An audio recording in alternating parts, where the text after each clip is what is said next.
네, 감사합니다. 어쨌든 저희 인천 팝스 오케스트라에 작년에 처음 한단 음악을 하고 이제 올해 첫 번째 정기 연주를 하게 됐는데 며칠 전에 너무 추워가지고 여러분들 오시는 게 너무 힘들지 않을까 걱정했는데 다행히도 오늘 날씨가 많이 따뜻해서 여러모로 감사하게 생각하고 있습니다. 이어서는 엘빈보를 연주해 주셨는데요. 엘빈보는 이제 올리브의 목걸이라는 제목으로 우리나라에서 이제 상영이 됐었던 이제 영화입니다. 보통 외국에서는 특히 스페인에서는 어떤 게 새로운 춤이라는 거 뭔가 새로운 거를 하는 어떤 행위라든지 어떤 그 무용과 관련해서 춤과 관련해서 이런 것들을 엘빈보라고 말을 많이 하는데요. 뭐 워낙 군간 오케스트라, 관악 오케스트라, 뭐 취작단에서 워낙에 많이 연주되는 대표적인 레퍼토리 중에 하나예요. 뭐 인천 팝스 오케스트라, 관악 오케스트라가 뭐 한국에도 많이 있고 외국에도 많이 있고 또 여러모로 활동하는 내용들이 많이 비슷합니다만 뭔가 인천 팝스 윈드 오케스트라는 이제 올해 상당히 2년째를 맞으면서 뭔가 여러분들께 새로운 뭔가를 한번 또 저희가 여러 가지 시도를 앞으로 쭉 해보면서 여러분들에게 또 즐거운 또 여기 계신 분들도 연주하면서 새로 즐거운 해보자 하는 의미로다가 한번 준비해봤습니다. 그럼 계속해서 엘빈보를 여러분께 연주하도록 하겠습니다.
네, 이어서는 왈츠 넘버 2를 이제 연주해드리려고 하는데요. 아마 이제 조금 연세가 있으신 분들은 옛날 이제 드라마 뭐 모래시계라든지 이제 이런 예전 드라마에서는 뭐 많이들 차용됐던 음악 가운데 하나입니다. 원래 이 곡은 1930년대에 작곡이 됐는데 이제 전쟁 세계 2차 세계대전 때 완전히 원곡 악보가 이제 소실되게 되고요. 나중에 2000년대쯤 1990년대 후반 와가지고 이제 피아노로 스케치한 악보를 이제 찾게 돼서 그거를 바탕으로 윈도 오케스트라든 혹은 표준 오케스트라든 이런 데서 이제 새롭게 기반을 이제 편곡을 해가지고 혹은 악보를 복원해가지고 지금 이제 연주가 많이 되고 있습니다. 한국어로는 재즈 모음곡이라고도 많이 돼 있긴 합니다만 실은 이 곡을 들어보시면 아시겠습니다만은 오스트리아 빈 왈츠의 형식을 그대로 따르고 있어요. 4분의 3박자 계열이기도 하고요. 다만 차이점이 뭐냐면은 일단 재즈의 분위기를 내기 위해서 저희가 윈도 오케스트라이긴 합니다만 표준 오케스트라에서도 이제 색소폰이라든지 혹은 아코디언 같은 악기들을 같이 합주하면서 재즈의 분위기를 많이 내기도 하고요. 그 다음에 실은 이게 왜 2번이 됐는지 모르겠는데 원래는 이제 9번 작품이에요. 모음곡, 재즈 모음곡 가운데 9번 작품이었는데 넘버 2로 이제 더 유명해져서 이제 모든 전 세계에서는 이제 재즈 왈츠 넘버 2로 연주가 되고 있습니다. 근데 이게 특이한 점은 왈츠는 말 그대로 굉장히 메이저, 밝은 분위기의 경쾌한 춤곡입니다. 이 곡은 분명히 왈츠라는 제목을 쓰고 있는데 마이너 단조곡으로 시작을 해요. 단조로 연주가 돼요. 그래서 이제 음악 학자들은 이렇게들 많이 이제 해석을 합니다. 쇼스타치 당시 이 곡을 쓸 때의 시기가 당시 이제 러시아 소련에서는 이제 혁명이 일어나서 이제 군부에 대한 숙청이 막 일어나고 있던 시대예요. 근데 뭐 유럽사도 마찬가지입니다만 이 러시아 제국에서도 실은 지식인 자녀들 혹은 어떤 그 부의 권력을 갖고 있는 사람들은 소위 말하는 이제 귀족 집안의 사람들은 모두 사관학교를 가게끔 되어 있어요. 왜냐하면 가장 높은 교육을 받을 수 있는 곳이 사관학교이기도 했고 당시 귀족들은 특히 이제 그 지금의 유럽의 동부 유럽 혹은 러시아 제국에서는 장교로 복무하는 게 내가 이 기득권 세력으로서의 의무라고 생각하던 그런 시대였습니다. 그래서 쇼스타코치도 그래서 자기가 언제 숙청당할지 모르는 어떤 그런 조마조마한 마음 가운데서 이 곡을 쓰게 됐기 때문에 일부러 메이저가 아닌 마이너를 쓴 것이라고 이제 많은 학자들이 해석을 하고 있어요. 그런 배경들, 내가 왈츠를 썼지만 지금 이 시대상이 내가 언제 끌려가서 현장 기술을 할지 모르는 그런 불안한 세상을 쓰면서 쓴 곡이라는 거를 좀 염두하시면서 들으면 이 곡이 좀 더 새롭게 느껴지지 않을까 싶습니다. 계속해서 쇼스타코치의 왈츠 2번을 연주하도록 하겠습니다.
이번에는 타이케라는 분의 이제 알텍 한머 라데 독일어입니다. 한국어로 그냥 하면 오래된 전우라는 뜻인데요. 이 군대라든지 군과 관련된 여러 가지로 과학 기술이 이제 유럽에서 되게 많이 발전을 했죠. 음악만 놓고 따지자면 실은 1800년대 19세기죠. 이제 전장에서는 기병과 그다음에 칼을 든 보병, 그다음에 또 총을 든 보병들이 나오고 포병이 등장을 하고, 그다음에 과거부터 있었지만 이때부터 굉장히 본격적인 군악대, 지금의 우리가 알고 있는 군악대 모습이 등장하기 시작합니다. 예전의 군악대들은 일종의 신호를 주기 위한 어떤 이제 그런 의미가 좀 더 강했다면, 이 당시서부터는 군악대가 그 나라의 군대 혹은 그 나라의 국력이라든지 어떤 위상을 드러내는 어떤 이제 그런 걸로 활용이 되기 시작을 해요. 시작한 게 바로 프랑스입니다. 나폴레옹. 그래서 이제 이런 것들이 이제 유럽에 있는 군대들에 많은 영향을 미치게 됩니다. 그래서 1800년대에 이제 독일의 군대에서도 이제 군악대에서 여러 가지 음악들을 이제 작곡을 해서 연주를 하게 됩니다. 지금의 이제 군악대들은 전 세계 대부분의 군악대는 그동안에 만들어진 것들을 계속 연주를 해요. 클래식도 마찬가지입니다. 클래식이라는 거를 이제 21세기에서 새롭게 작곡을 하진 않죠. 아마 21세기에 맞는 뭔가를 창작을 하긴 합니다만, 이 1800년대만 해도 지속적으로 군대 안에서 이제 군악대가 연주할 어떤 그런 작품들을 이제 연주하던 시기인데, 이 타이케가 이 작품을 썼을 때가 1890년대 거의 마지막 끝물이에요. 그러니까 그렇다는 얘기는 이미 군악대 내에서 다양한 많은 곡들을 이제 만들어내서 생성하고 연주를 하던 시기였습니다. 그러니까 행진곡 같은 이런 것들이 이미 너무 많은 거예요. 그래가지고 이 타이케가 작곡을 해서 이제 장교였는데, 자기 상관한테 이제 악보를 보여줬더니, 이제 더 이상 행진곡 필요 없어, 이건 난로에다 갖다 버려버려, 이런 게 너무 속이 상한 겁니다, 이 사람이. 그래서 군대를 그냥 사직서를 내고 나왔어요. 밖에 나와서 이 곡을 연주를 했습니다. 그랬더니 이제 동료들이 이제 굉장히 대중들도 좋아하고 동료들도 좋아해주면서, 그래서 제목을 나중에 알텍 한머 라데 오래된 전우들이라는 제목으로 이제 이 곡을 발표하게 됐습니다. 아마 들어보시면 여러분 어디서 많이 들어보셨을 거예요. 요즘 지금도 굉장히 많이 연주가 되는데, 오늘 특별히 우리 오케스트라의 단장님께서 원곡이 아닌 이걸 스윙으로 한 거를 꼭 한번 해보고 싶다라고 해서 했습니다. 근데 되게 좋은 것 같아요. 원곡도 좋지만 스윙은 더 좋은 것 같습니다. 그래서 알텍 한머 라데 스윙 버전을 여러분들한테 들려드리도록 하겠습니다.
제가 어렸을 때 20대 초반 혹은 10대 후반 때 이런 생각을 한 적이 있어요.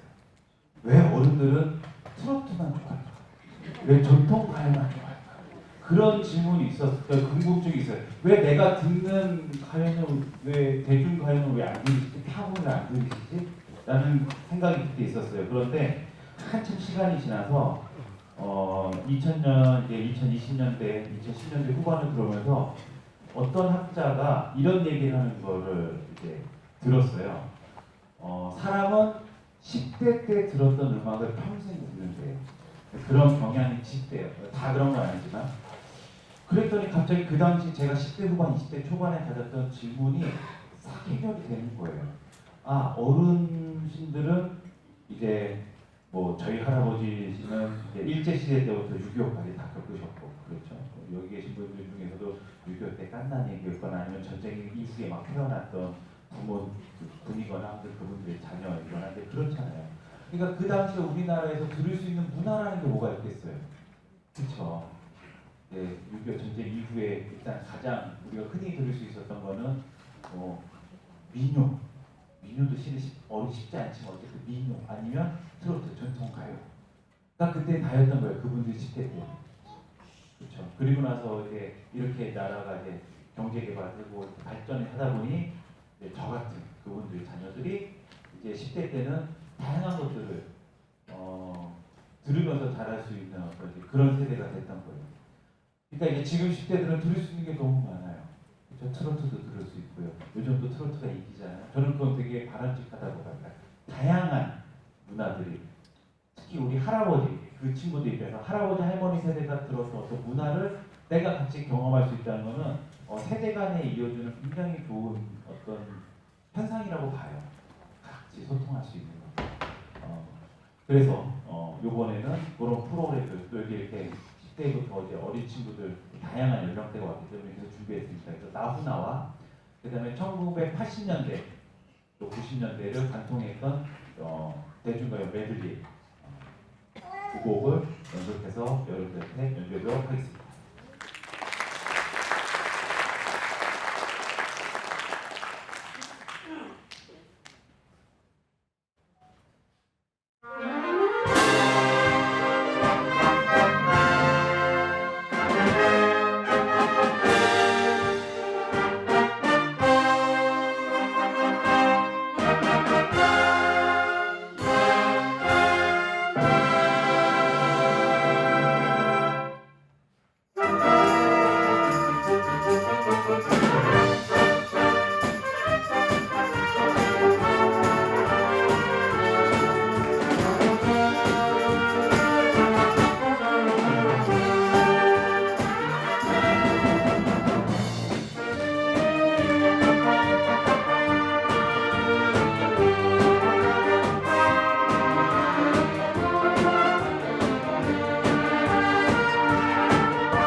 여러분들은 영웅이라는 단어를 들으면 무엇이 떠오르신가요? 혹은 영웅하면 어떤 사람일 것 같은 느낌이 드시나요? 저도 놀라웠는데요. 네, 뭐라고 하셨어요? 저는 막 이렇게 말씀 주신 거 되게 좋아해요. 근데 크게 비싸시다. 요즘 키가 잘 안 들려요. 저도 이제 이런 거를 제가 이제 독일에서 공부하면서 느꼈던 거를 혹 확실하지 않아서 이제 귀국한 뒤에 우연한 계기에 어떤 교수님을 만나게, 인문학 교수님을 만나게 돼가지고 좀 물어봤더니 제 느낌이 맞췄던 것 같아요. 그걸 여러분들과 좀 공유를 하고 싶은데, 우리가 보통 영웅이라면 어떤 난세, 어려운 문제를 극복하고 이제 뭔가를 이뤄내는, 평화를 이뤄낸다든지, 이수지 장군처럼 뭔가를 극복한 그런 사람을 우리 영웅이라고 얘기를 하잖아요. 그리고 지금의 우리가 조금 눈을 돌려서 매체를 보도 영웅이란 말이 좀 이렇게 쉽게 나옵니다. 근데 가만히 그 매체를 보면 영웅을 남발하는 국가가 딱 하나가 있어요. 어디? 미국. 미국 신생국가예요. 그러니까 어떤 전통이나 문화에 대한 그 깊이가 없다고 보시면 돼요. 근데 그러면 우리가 영웅이라는 거 떠올릴 때 신화에서 나오는 영웅을 들 수가 있죠. 특히 그리스 로마 신화에서는 이 영웅이라는 사람은 생물학적으로 규정하고 있어요. 우리는 뭔가 뛰어넘은 사람을 영웅이라고 하는데, 생물학적으로 그리스 로마 신화에서는 어떤 경계선이라는 게 되게 명확합니다. 신 그리고 인간. 이 두 개의 큰 차이점, 신은 죽지 않습니다. 죽음이라는 게 없어요.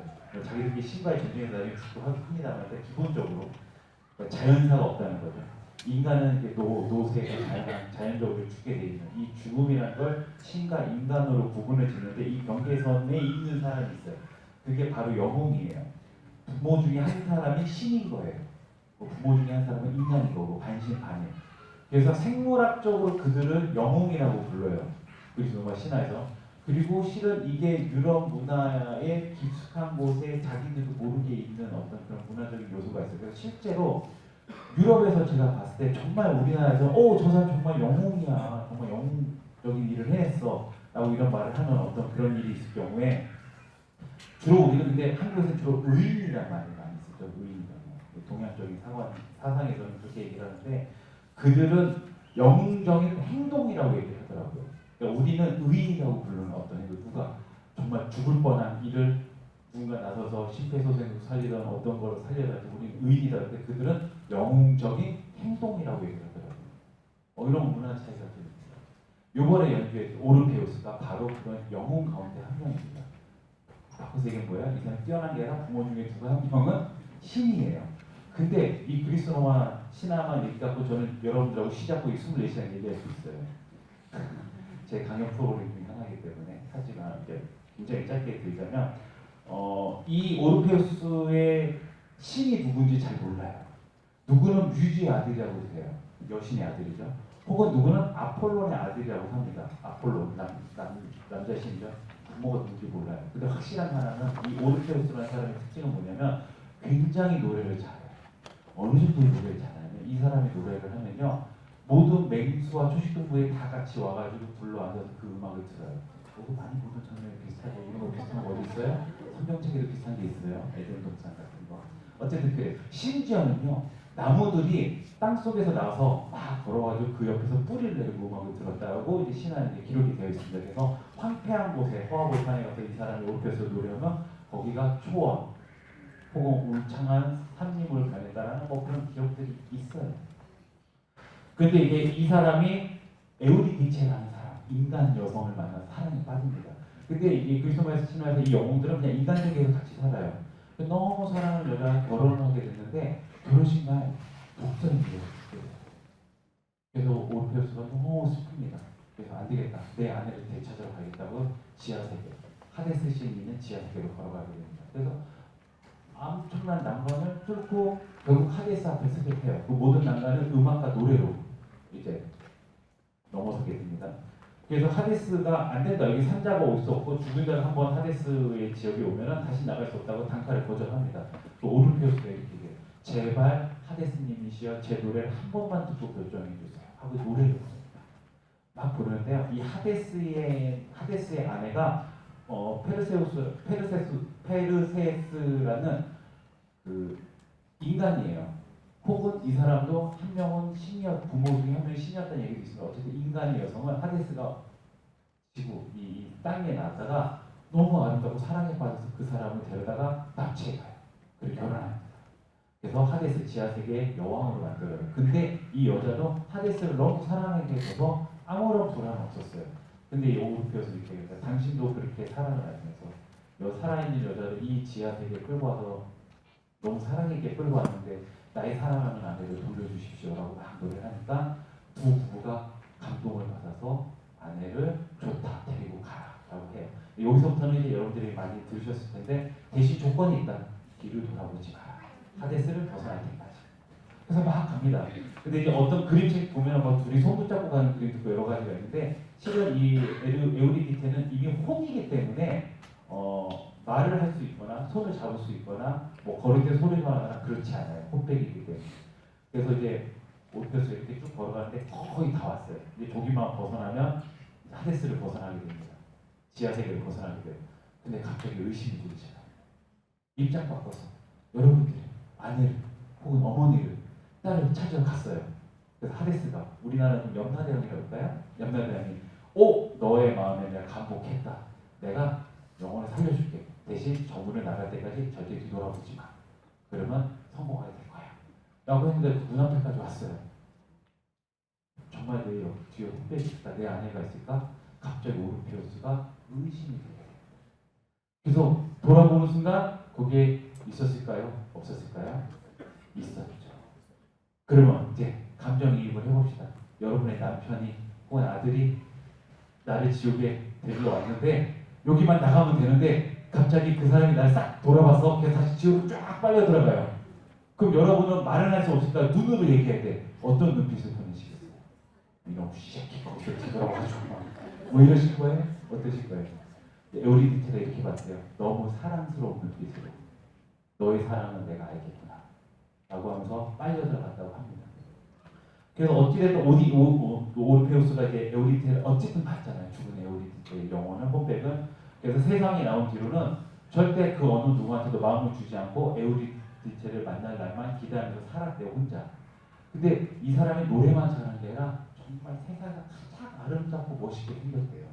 세상에 많은 여성들이 이 남자의 마음을 얻기 위해서 그렇게 노력을 했는데도 마음을 안 주니까 실은 이 마음을 얻기 위해서 노력했던 여자들이 오르페우스를 죽이게 됩니다. 나 사랑 안 했던 죽여. 그래서 결국은 어떻게 해? 다시 지하세계 하데스에 가서 결국 에우디테를 만나서 행복하게 다시 만난다는 얘기가 그리스 로마 신화에 나오는 이야기고요. 그 내용을 가지고 만든 오페라가 오르페우스와 에우리디테라는 글루게 작품이에요. 근데 오늘 연주해드릴 거는 오펜바흐의 오르페우스라는 작품이에요. 왜? 뭐가 다르냐? 이 오펜바흐는 그 내용이 이게 굉장히 이렇게 어떻게 보면 사랑스럽고 거룩하고 성스럽고 이런 이야기를 굉장히 꼬아서 한번 뒤틀어서 코믹극으로 만들었습니다. 그래서 여러분들 이어서 연주해드릴 곡은 칸칸, 그 오페라 서곡 가운데 맨 끝부분 칸칸은 여러분들한테 연주하도록 하겠습니다.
네, 짧은 곡인데 해설해서 길었죠.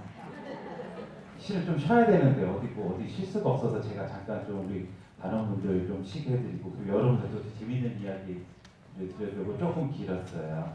다시 또 이제 짧게 할 건데 이어서 이제 아인슈테어 글라디아토 독일어입니다. 검투사 입장이라는 곡인데 푸치크라는 이제 작곡가가 오스트리아 헝가리 예전에 오스트리아 헝가리가 하나의 이제 제국이었고 이제 그렇습니다만 그 오스트리아 헝가리 군대의 군악대 또 군악대예요, 그죠? 군악대에 있으면서 작곡했던 곡입니다. 그래서 원래는 웅장하고 위풍당당하게 이 곡을 썼대요. 근데 지금 들으면 이게 웅장한 거 맞아 할 수 있는데 그 당시에는 충분히 그랬을 수도 있을 것 같다는 생각이 듭니다. 근데 지금은 이제 군악대보다는 보통 이제 서커스 같은 데도 주로 이제 많이 연주됐던 걸로 여러분들이 이제 인식이 되는 그런 음악입니다. 그럼 계속해서 작곡가 푸치크의 아인슈테어 글라디아토 검투사 입장을 연주해 드리도록 하겠습니다.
이번에는 반딧불이라는 나는 반딧불이라는 작품과 그다음에 미녀 고음곡을 연달아서 연주해 주실 텐데요.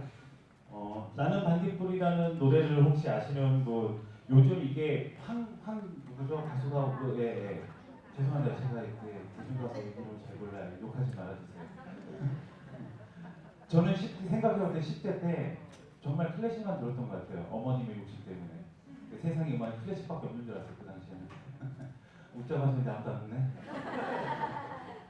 네. 이 노래 가사 저 어렸을 때는 되게 굉장히 시적으로 다가왔어요. 대충 내용이 있습니다. 난 내가 우주인 줄 알았는데 알고 보니 내가 개똥벌레야. 반딧불이야. 얼마나 실망스럽겠어요. 내가 우주인 줄 알았는데. 그쵸? 근데 이렇게 끝납니다. 그럼에도 나는 내 빛을 내면서 나는 열심히 나의 존재를 찾아가겠다. 그때는 그냥 그게 무슨 뜻인지도 모르고 그냥 멋있었어요. 10대 때는 뭐 하고 싶다 그랬는데 지금에 와서 이런 말 많은 분들이 공감하실 거예요. 자녀를 낳아서 길러보니 그때서 어른이 되는 것 같고 그때서 부모님을 이해할 수 있는 것 같다라고 하는데 딱 그 케이스가 저예요. 저는 부끄러운 말씀입니다만 저는 제가 되게 잘난 줄 알고 살았어요. 20대, 30대 때. 근데 지금 딱 되니까요. 저는 딱 중간이더라고요. 그 모든 그 옛날 속담에 다 나랑 맞아. 어른들이 뭐 하면은 야너 나중에 이렇게 돼봐라 너 다 이렇게 해봐 다 저더라고요. 하나 내가 바로 그 반딧불이 개똥벌레였다는 생각을 많이 하고 살았는데 이 곡을 또 하게 될 줄은 제가 고른 건 아니에요. 어쨌든 여러분들 이 곡을 모르시더라도 이 가지의 선율이 너무 아름답습니다. 선율 마음껏 감상하시고요. 그래서 계속해서 우리 한국 사람 누구나 아는 민요 매듭을 열도록 하겠습니다.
연주해 드릴 텐데요. 첫 번째는 Gonna Fly Now.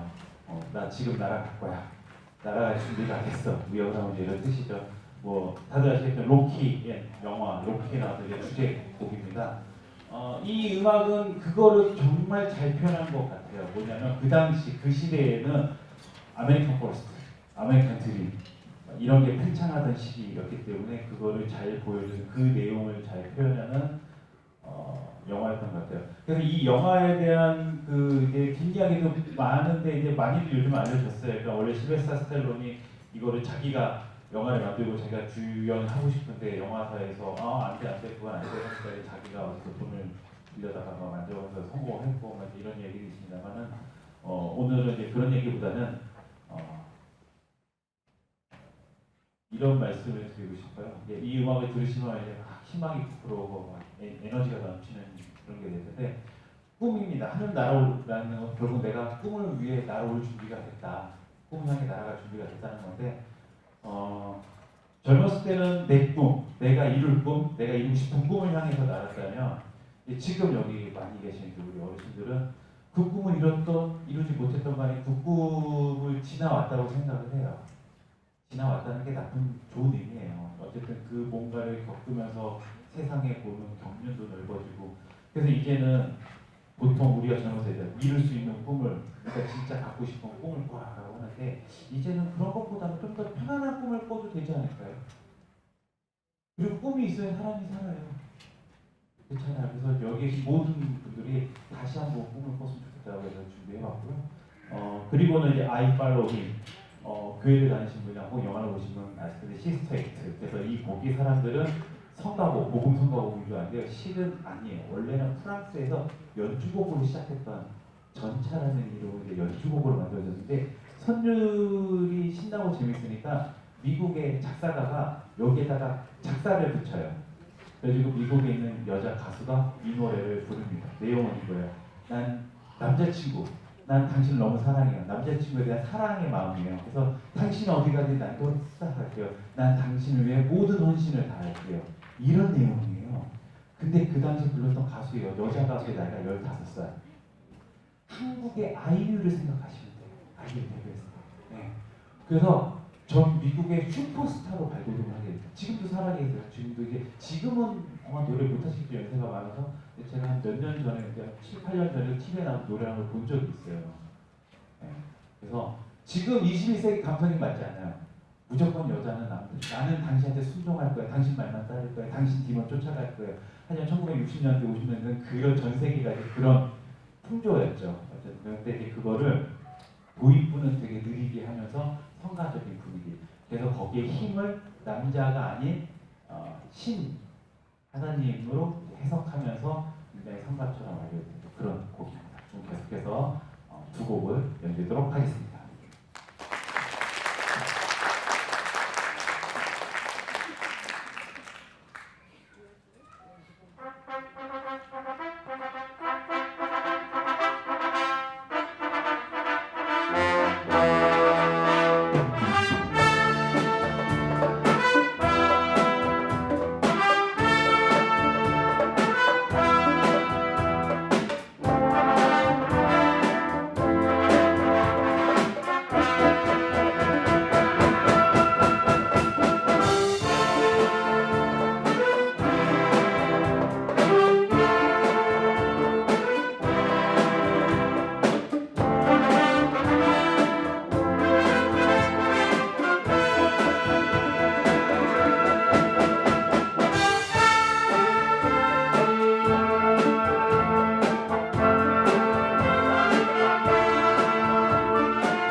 원래는 이렇게 하고 이제 원래 한 곡 더 하고 이제 원래 가는 게 저희 계획이었는데 단장님하고 저하고 소통이 안 돼가지고 앵콜곡이 프로그램으로 들어왔어요. 두 곡을 더 해야 돼요. 또 우리 단장님 성격에 또 이것만 하고 말지는 뭐 어쨌든 난 전 잘 모르겠는데 이어서 이제 마지막 영화 엑소더스라는 이야기를 들어왔는데 뜻을 잘 모르시는 분이 계실 수도 있고 처음 들어보신 분이 계실 수도 있고 원래 엑소더스라는 단어는 성경에 나오는 유대 민족이 이집트 국가에서 민족이 탈출하는 민족이 대이동하는 거를 엑소더스라고 합니다. 정확하게 이제 그 의미인데요. 민족의 대이동, 대탈출. 원래는 이집트에서 유대 민족이 나오고 이스라엘 민족이 나온 거를 엑소더스라고 그러는데 이게 요즘은 일반 명사화돼서 대규모 탈출, 대민족의 이동은 엑소더스라고 합니다. 그래서 이거 엑소더스라는 이 영화는 결국 2차 세계대전 시대를 배경으로 하면서 이제 탈출하고 포로에서 탈출도 하고 그리고 그 무수한 난관을 이제 뚫고 이스라엘이라는 이제 민족 국가를 세우는 것까지 어떤 이제 그런 여정을 보여주는 영화예요. 하지만 우리에게는 이렇게 더 친숙합니다. 여러분들 우리 어르신들께서 젊었을 때 아이들을 어렸을 때 토요일마다 TV를 딱 키면은 주말의 명화 딱 나오는 영화 바로 그 음악. 그럼 엑소더스를 계속해서 읽도록 하겠습니다.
행복했던 시간이 되시기를 바라고요. 저희는 계속 또 제로 재미있는 프로그램 그리고 여러분들한테 또 기쁨을 드릴 수 있는 공연 준비하면서 계속 여러분들 찾아뵙도록 하겠습니다.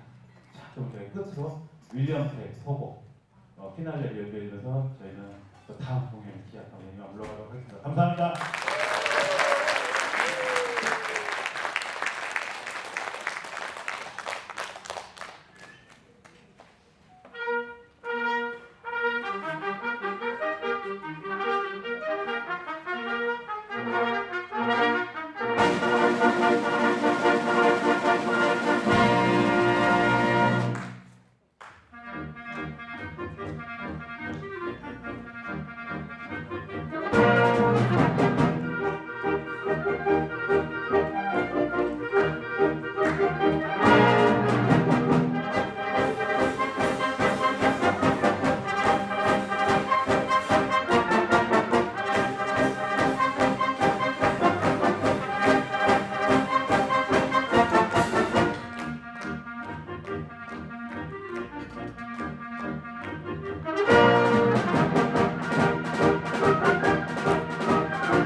이거 안 하는데 다행히 해드리겠다.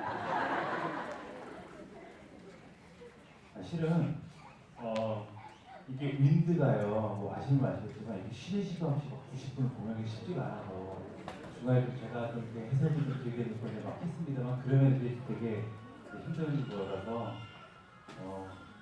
근데 다행히 제가 누구랑 약속을 했어요. 4시 반까지는 끝내드리겠다. 어디 또 제자가 또 콘크리트 얼마 안 남았거든요. 네. 다행히 5분밖에 안 남아가지고 한 대만 끝났거든요. 네. 그래서 아무래도 이제 아무래도 이 곡은 이제 저희 18번일 것 같아요. 네, 18번일 것 같습니다. 그리고 제목만 살짝 말씀드리고 바로 연주해줄게요. 그 곡으로 연합보드를 연주해주면서 저희는 꼭 내년에 여러분을 찾아뵙기를 고대하면서 이만 올라가도록 하겠습니다. 감사합니다.